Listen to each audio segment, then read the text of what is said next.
Right, hello everyone. Andy Free here. Get it because I'm like Andy too, but I'm free. Yeah, so we've got a track guide here for St. Petersburg, which I wanted to do because obviously a new track, and I've really enjoyed driving it so far and setting up, and I just want to help people learn it a bit this week. I've got time on my hands, so might as well.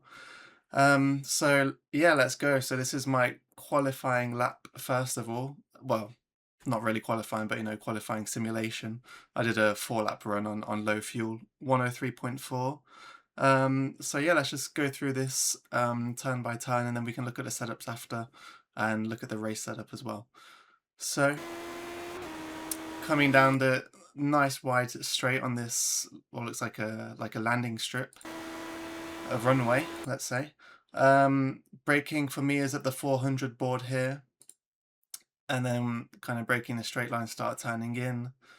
Nice and calm in second gear, wrap it round a kind of double apex with these two curbs here. Then I short shift to third gear, and then just push the throttle as much as I can whilst managing the steering in third gear, pushing as close as to this wall as possible, but trying just to make sure you don't start losing the rear end here, because it's the last place you want to start losing the rear end at this point. So yeah, short shift to third gear just helps you then manage this as comfortably as possible. Push out there, and then straight away you're coming to the right hand side to, again, you can see this is like a double apex. You've got like first bit here, then just come to the right hand side, meet that wall on the inside, up to fourth gear. Then again we've got a 400 and then a 300 for reference. I'm braking somewhere midway between them, down to the left hand side, then wrap it round this little curve here, second gear. Only using second gear on this setup. I am not using first gear.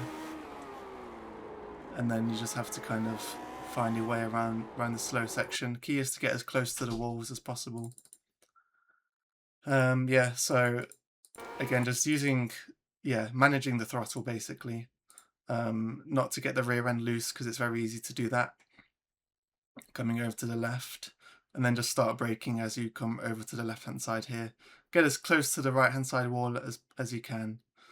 Use the throttle to push the rear around a little bit, and then quickly braking again, and just using the second gear, as it just makes it a bit easier to manage when you don't have to change gears, I believe, in my experience anyway. So that's why I like to I built second gear so that I can use it all the way around here. And then we can push out, got a bit of a dip there where you can kind of start, again, you can use kind of half throttle to start pushing the rear around a bit, and then when you're confident, get as close to the wall as possible. And then accelerate out, then fourth gear to the end of the straight, braking. So I like to use this, what looks like a zebra crossing to me here.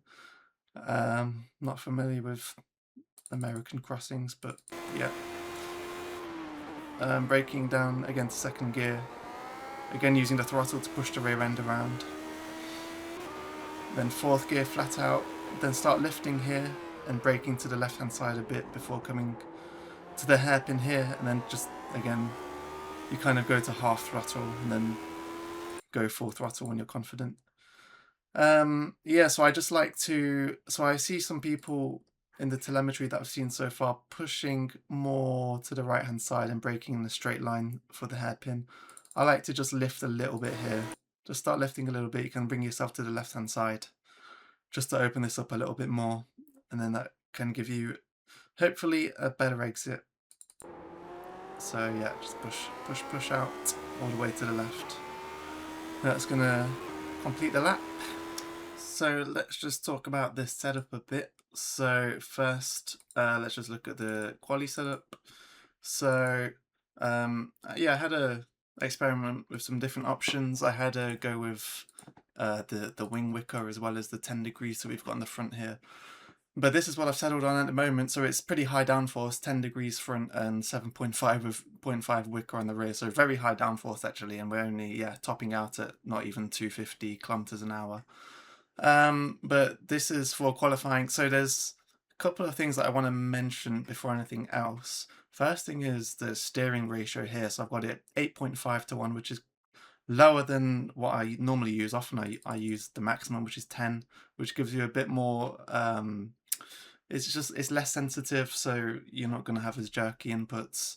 But at this track, just to help me get around the slow corners, I've got it down to 8.5. I even had to go with 8. So this is complete personal preference. So just you can experiment, you can turn it down and give it a go and see what it's like, and just find whatever suits you best. But for me, around the slow corners, 8.5 or even 8 was just helping me, especially on the long runs. Like you have to do 33 laps in the race, so just use whatever you're most comfortable with. Then looking at the race setup, so the race setup is very similar at the moment, just the rear wing is a little bit less. Then fuel level, I'm going to be using 47.7, but I've put it to 50 just in case people need a little bit more, if they use a bit more than I do when they drive. Then apart from that, yeah, I mean, the ride heights, I got them as low as I could, really.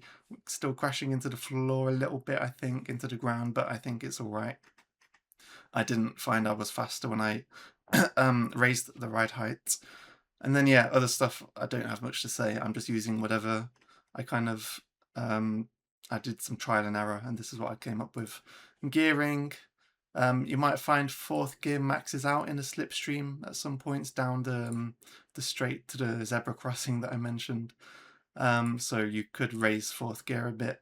Also, first gear, you can use something less for first gear if that's what you prefer for standing starts. I'm just used to 157 at the moment, so I'm just going to stick with that. And then, yeah, you shouldn't need to change fifth gear because there's no way you're going to be getting to anywhere near 270 with this setup. But of course, you can go down on the rear wing if you're comfortable and you want more straight line speed. You could go down here. And anything else you want to play with, be my guest. But yeah, this is what I've come up with so far. Also, the tyre pressures are lower than normal, but I didn't find any advantage at the moment going up here, which I was on at the Red Bull Ring. I was up here on the tyre pressures. So yeah.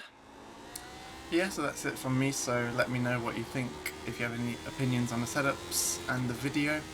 And yeah, hope you all enjoy racing this week. See you on the track.